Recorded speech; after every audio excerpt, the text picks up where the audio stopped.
आज हम लोग मानव नेत्र से संबंधित कुछ महत्वपूर्ण क्वेश्चन को करेंगे। तो उससे पहले आप ये मानव नेत्र को कुछ भाग दिया हुआ है, इसमें आप इसके नाम को अच्छी तरह से याद कर लें। तो चलिए आज का हम लोग पहला क्वेश्चन को देखते हैं। आज का पहला क्वेश्चन है, मानव नेत्र की सबसे बाहरी परत निम्न में से कौन सा है? ऑप्शन ए में दिया हुआ है दीर्घपटल, ऑप्शन बी में दिया हुआ है रक्तपटल, ऑप्शन सी में दिया हुआ है आइरिस और ऑप्शन डी में दिया हुआ है पुतली। तो चलिए हम लोग इसे एक चित्र की सहायता से समझते हैं। तो आप यहाँ देख सकते हैं ये मानव नेत्र का एक चित्र दिया हुआ है और इनके सभी भागों के नाम भी यहाँ पर दिया हुआ है। इसे आप अच्छी तरह से याद कर लें कि किस भाग को किस नाम से जाना जाता है। तो आप ये बाहरी वाला भाग देख सकते हैं यहाँ पे, इसे दीर्घपटल के नाम से जानते हैं। मानव नेत्र की सबसे बाहरी परत क्या हो गया? दीर्घपटल। यहाँ पे आप देख सकते हैं। तो आपका क्वेश्चन नंबर 1 का राइट आंसर हो जाएगा ऑप्शन ए दीर्घपटल। इस क्वेश्चन का राइट आंसर हो जाएगा आपका ऑप्शन ए दीर्घपटल। चलिए अब हम लोग नेक्स्ट क्वेश्चन में जाते हैं। आज का हम लोग का नेक्स्ट क्वेश्चन है, मानव नेत्र में जो नेत्र दान में कौन सा भाग दिया जाता है? ऑप्शन ए दिया हुआ है नेत्र लेंस को दान में दिया जाता है, या ऑप्शन बी आइरिस को दान में दिया जाता है, या ऑप्शन सी पुतली को दान में दिया जाता है, या ऑप्शन डी कॉर्निया को दान में दिया जाता है। तो चलिए इसे भी हम लोग एक चित्र की सहायता से समझते हैं। तो आप यहाँ देख सकते हैं ये मानव नेत्र का एक चित्र यहाँ पे दिया हुआ है। तो आप इसमें जो ये वाला भाग देख रहे हैं वाइट वाला, जिसे एक पारदर्शी झिल्ली भी कहते हैं, इसका नाम है कॉर्निया। तो मानव नेत्र में इसी भाग को दान में दिया जाता है। तो ऑप्शन 2 का क्वेश्चन 2 का आपका राइट आंसर हो जाएगा ऑप्शन डी कॉर्निया। मानव नेत्र में दान में जो भाग दिया जाता है वह कॉर्निया को दान में दिया जाता है। तो चलिए अब हम लोग नेक्स्ट क्वेश्चन पे जाते हैं। आज का नेक्स्ट क्वेश्चन है, आँखों का रंग किसके द्वारा निर्धारित किया जाता है? तो आपने बहुत बार देखा होगा किसी का रंग, आँखों का रंग किसी का काला होता है, किसी का थोड़ा भूरा भूरा होता है, तो किसी का नीला होता है। वो किस कारण से होता है? तो आप यहाँ पे इसका पहले ऑप्शन देख लें कि आँखों का कलर क्या नेत्र लेंस के कारण रंगीन होता है, या आइरिस के कारण रंगीन होता है, या पुतली के कारण रंगीन होता है, या कॉर्निया के कारण रंगीन होता है। तो चलिए इसे भी हम लोग एक चित्र की सहायता से समझते हैं। तो आप यहाँ देख सकते हैं ये मानव नेत्र का अंदरूनी हिस्सा है।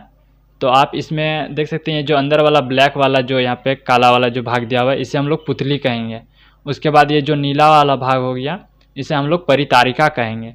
और इसके बाद ये जो बाहर से थोड़ा दिखा रहा है, ये उभरा हुआ होता है, आपको दिखाएं जो मानव नेत्र में जो दान में दिया जाता है उसे क्या कहेंगे? कॉर्निया। ये एक पतली झिल्ली होती है, पारदर्शी पतली झिल्ली होती है। तो इसमें हम लोग का क्वेश्चन पूछा है कि मानव नेत्र का जो रंग किसके द्वारा निर्धारित किया जाता है? तो आप ये देख सकते हैं ये जो नीला वाला भाग है, ये किसके कारण निर्धारित होता है? परितारिका के कारण। किसके कारण निर्धारित होता है? परितारिका के कारण। तो इसका राइट आंसर आपका हो जाएगा परितारिका। परितारिका को हम लोग इंग्लिश में आइरिस बोलते हैं। तो इसका राइट आंसर हो जाएगा ऑप्शन बी। आप लोग ध्यान देखिए, इंग्लिश के साथ साथ इसका हिंदी भी अच्छी तरह से याद करें, क्योंकि मैंने जहाँ से ये क्वेश्चन उठाया वहाँ इसी तरह का ऑप्शन दिया हुआ था उस एग्ज़ाम में। तो आप इसे भी अच्छी तरह से याद कर लें कि परितारिका को इंग्लिश में क्या कहते हैं, पुतली को इंग्लिश में क्या कहते हैं, और कॉर्निया को इंग्लिश में ये तो इंग्लिश में दिया हुआ है कॉर्निया। तो आगे जो भी क्वेश्चन आएगा मैं उसका इंग्लिश आपको बताते रहूँगा। तो चलिए अब नेक्स्ट क्वेश्चन को देखते हैं। आज का नेक्स्ट क्वेश्चन है, आँखों की पुतली किसके सहायता से प्रकाश व अंधेरे के अनुसार सिकुड़ की ओर फैलती है? ऑप्शन ए दिया हुआ है नेत्र लेंस, ऑप्शन बी दिया हुआ है रेटिना, ऑप्शन सी दिया हुआ है आइरिस और ऑप्शन डी दिया हुआ है कॉर्निया। चलिए इसे भी एक चित्र की सहायता से समझते हैं। तो वही चित्र है इसमें, इसी से आपको समझना है। तो इसमें हम लोग को बताया गया ये जो पुतली है ये किसकी सहायता से प्रकाश में और अंधेरे में फैलती और सिकुड़ती है? तो इसका राइट आंसर हो जाएगा परितारिका, क्योंकि परितारिका के सहायता से ही ये छोटा और बड़ा होता है। और परितारिका को हिंदी में क्या कहते हैं? इसे परितारिका को इंग्लिश में आइरिस भी कहते हैं। तो आप इसे भी याद रखें, परितारी को इंग्लिश में क्या कहते हैं, आयरिस कहते हैं। तो इसका राइट आंसर आपका हो जाएगा यहाँ पे ऑप्शन नंबर सी, आयरिस। मानव नेत्र की पुतली किसकी सहायता से प्रकाश व अंधेरे के अनुसार सिकुड़ती और फैलती है, वह आयरिस, जिसे हम लोग हिंदी में परितारिका कहते हैं। चलिए अब हम लोग नेक्स्ट क्वेश्चन में जाते हैं। आज का हम लोग का 5वां क्वेश्चन है, मानव नेत्र में कौन सा लेंस होता है? ऑप्शन ए अवतल लेंस, ऑप्शन बी उत्तल लेंस, ऑप्शन सी उत्तल दर्पण, ऑप्शन डी अवतल दर्पण। चलिए इसे भी एक चित्र की सहायता से समझते हैं। तो आप यहाँ देख सकते हैं, ये मानव नेत्र को कुछ यहाँ पे संरचना दिया हुआ है जिसमें प्रकाश आ रही है और एक जगह में फोकसित हो जा रही है, मतलब एक जगह में फोकस कर रही है इस जगह पे। आप देख रहे हैं यहाँ पे एरिया बड़ा है और यहाँ पे एक जगह पे फोकस कर रही है। इस क्वेश्चन का आपका राइट आंसर हो जाएगा ऑप्शन बी उत्तल लेंस। क्या हो जाएगा? ऑप्शन बी उत्तल लेंस। चलिए अब हम लोग नेक्स्ट क्वेश्चन की ओर जाते हैं। आज का नेक्स्ट क्वेश्चन है, मानव नेत्र में लेंस किन पेशियों पर टिका होता है? ऑप्शन ए दिया हुआ है सिलियरी पेशी, ऑप्शन बी दिया है दृष्टि पेशी, ऑप्शन सी दिया हुआ है रक्त पेशी, ऑप्शन डी दिया हुआ है काचाभदर्भ। तो चलिए इसे भी एक चित्र की सहायता से समझते हैं। आप पहले यहाँ देख सकते हैं, ये मानव नेत्र का यहाँ पे चित्र दिया हुआ है। तो इसमें जो ये दिख रहा है यहाँ पे, जिसे यहाँ पे हिंदी में पक्षमाभी पेशी कहते हैं, इसे इंग्लिश में सिलियरी पेशी कहते हैं। और इसी में आप देख सकते हैं यहाँ पे लेंस टिका हुआ है। आप देख सकते हैं यहाँ पे इसे क्रिस्टलीय लेंस कहा गया है और ये लेंस उत्तल की भांति कार्य करता है ये लेंस। तो इस क्वेश्चन में पूछा गया था कि मानव नेत्र लेंस किन पेशियों पर टिका होता है। तो आप यहाँ पर देख सकते हैं ये जो लेंस है ये पक्षमाभी पेशियों पर टिका हुआ है, आप यहाँ पर देख सकते हैं। और पक्षमाभी पेशी को इंग्लिश में सिलियरी मांसपेशी कहते हैं। तो इस क्वेश्चन का आपका राइट आंसर हो जाएगा ऑप्शन ए, सिलियरी मांसपेशी। आप यहाँ पे देख सकते हैं। चलिए अब हम लोग नेक्स्ट क्वेश्चन में जाते हैं। आज का नेक्स्ट क्वेश्चन है, कॉर्निया और लेंस के बीच वाले भाग में एक दर्व होता है, इसे क्या कहते हैं? ऑप्शन ए में दिया हुआ है काचाभदर्भ, ऑप्शन बी दिया हुआ है दृष्टि दर्भ, ऑप्शन सी दिया है नेत्रोद या जल्य दर्भ, ऑप्शन डी दिया हुआ है कोई भी नहीं। तो चलिए इसे भी एक चित्र की सहायता से समझते हैं। ये मानव नेत्र का एक स्ट्रक्चर दिया हुआ है यहाँ पे।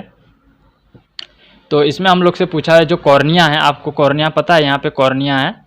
और लेंस कौन सा है ये आपको बताए थे नेक्स्ट वाले क्वेश्चन में। ये हो गया लेंस और ये हो गया आपका कॉर्निया, और इसके बीच में कौन सा दर्व है वही इस क्वेश्चन में पूछा है। तो आप यहाँ पे देख सकते हैं ये दर्व है, यहाँ पे नेत्रोद है। क्या है?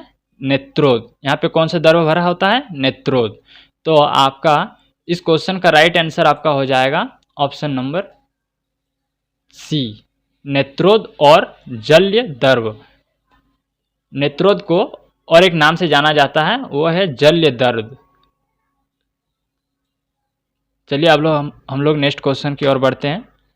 आज का नेक्स्ट क्वेश्चन है, शंकु कोशिका व सालाका कोशिका मानव नेत्र में कहाँ पाई जाती है? ऑप्शन ए में दिया हुआ है नेत्र लेंस, ऑप्शन बी दिया हुआ है आयरिस, ऑप्शन सी दिया हुआ है कॉर्निया और ऑप्शन डी में दिया हुआ है रेटिना। चलिए इसे भी एक चित्र की सहायता से समझते हैं। तो ये एक मानव नेत्र का चित्र यहाँ पे दिया हुआ है। आप यहाँ पे देख सकते हैं जो ये वाला शंकु वाला भाग यहाँ पे दिख रहे हैं और कुछ रॉड बना हुआ है, कुछ शंकु है कुछ सालाका है। यहाँ पे जो ये दिख रहा है शंकु का आकार का, और ये जो सालाका है इसे इंग्लिश में क्या कहेंगे? Rod cell. क्या कहेंगे? Rod cell. सालाका कोशिका को रॉड सेल कहेंगे और शंकु कोशिका को कोन सेल कहेंगे। और एक बात बता दें कि इन्हीं शंकु और सालाका के कारण ही हम लोग रंग का पहचान कर पाते हैं। इसे मैं आपको नेक्स्ट वीडियो में अच्छी तरह बता दूंगा। तो अभी इस क्वेश्चन का हम लोग आंसर देख लेते हैं कि ये शंकु कोशिका और सालाका कोशिका कहाँ पे पाया जाता है। तो आप देख सकते हैं इसे यहाँ से लिया गया है और यहाँ पे क्या होता है? आपका रेटिना होता है। क्या होता है? रेटिना। तो इस क्वेश्चन का आपका राइट आंसर हो जाएगा ऑप्शन डी, रेटिना। क्या हो जाएगा? Option D, retina. आप इसे अच्छी तरह से याद कर लेंगे, शंकु कोशिका और सालाका कोशिका कहाँ पे पाया जाता है? रेटिना पे पाया जाता है। चलिए अब हम लोग नेक्स्ट क्वेश्चन की ओर बढ़ते हैं। आज का नेक्स्ट क्वेश्चन हो गया, मानव नेत्र की रेटिना पर कैसा प्रतिबिंब बनता है? आप इसे अच्छी तरह से देखें और इसका सही उत्तर अगर आपको पता है तो आप नीचे कमेंट भी कर सकते हैं। तो ऑप्शन ए में दिया हुआ है वास्तविक तथा उल्टा, ऑप्शन बी में दिया हुआ वास्तविक तथा सीधा, ऑप्शन सी में दिया हुआ आभासी तथा उल्टा, और ऑप्शन डी में दिया हुआ आभासी तथा सीधा। चलिए इसे भी एक चित्र की सहायता से हम लोग समझते हैं। मैं आपको चित्र की सहायता से इसलिए समझा रहा हूँ कि आप इसे कभी ना भूलें। तो आप यहाँ पे देख सकते हैं, यहाँ पे कुछ ऑब्जेक्ट रखा हुआ है और ये जो रब रेटिना से यहाँ पे गुजर रहा है, तो ये इसका सर नीचे हो जा रहा है और पैर ऊपर हो जा रहा है। आप यहाँ से समझ सकते हैं कि मानव नेत्र में कोई भी प्रतिबिंब उल्टा होता है और वास्तविक होता है। क्या होता है? उल्टा और वास्तविक। तो आप यहाँ से देख सकते हैं, इसका राइट आंसर हो जाएगा आपका ऑप्शन ए वास्तविक तथा उल्टा। कैसे होता है? प्रतिबिंब, मानव नेत्र पर बना प्रतिबिंब वास्तविक तथा उल्टा होता है। चलिए अब हम लोग क्वेश्चन नंबर 10 की ओर बढ़ते हैं और यह आज का लास्ट क्वेश्चन होगा, और इसके बाद बाकी जितने क्वेश्चन बचे हैं वैसे मैं नेक्स्ट वीडियो में आपको बता दूंगा। तो चलिए आज का इस क्वेश्चन का राइट आंसर देखते हैं। आँखों के रेटिना पर बने प्रतिबिंब को किसके द्वारा मस्तिष्क में भेज दिया जाता है?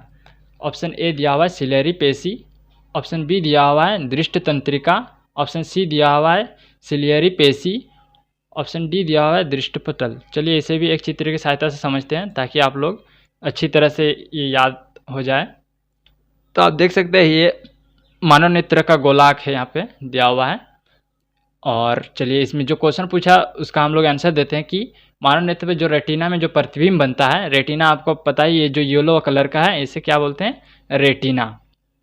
यहाँ पे देख सकते हैं, और रेटिना को हिंदी में दृष्टिपटल भी कहते हैं। तो जो भी प्रतिबिंब रेटिना पे बनता है वो किसके द्वारा मस्तिष्क में भेजा जाता है? वो है दृक् तंत्रिका। क्या है? दृक् तंत्रिका। इसे और एक नाम से जाना जाता है जिसे दृष्टि तंत्रिका भी कहते हैं, दृष्टि तंत्रिका भी इसे कहते हैं। तो इस क्वेश्चन का आपका राइट आंसर हो जाएगा ऑप्शन बी दृष्टि तंत्रिका। आप इसे अच्छी तरह से याद कर लें। मानव नेत्र में ऐसे बहुत से अंग हैं जिसे दूसरे नामों से भी जाना जाता है, तो आप सभी नामों को अच्छी तरह से याद कर लें। तो आज का क्वेश्चन बस यहीं तक समाप्त है। अगर आपको इसी तरह का और भी वीडियो चाहिए तो आप हमारे चैनल को सब्सक्राइब कर सकते हैं, और हमारे वीडियो से अगर आपको कुछ भी सीखने को मिला होगा तो प्लीज़ हमारे चैनल को सब्सक्राइब ज़रूर करें और कमेंट करके ज़रूर बताएं कि आपको किस तरह का वीडियो चाहिए। तो तब तक के लिए जय हिंद।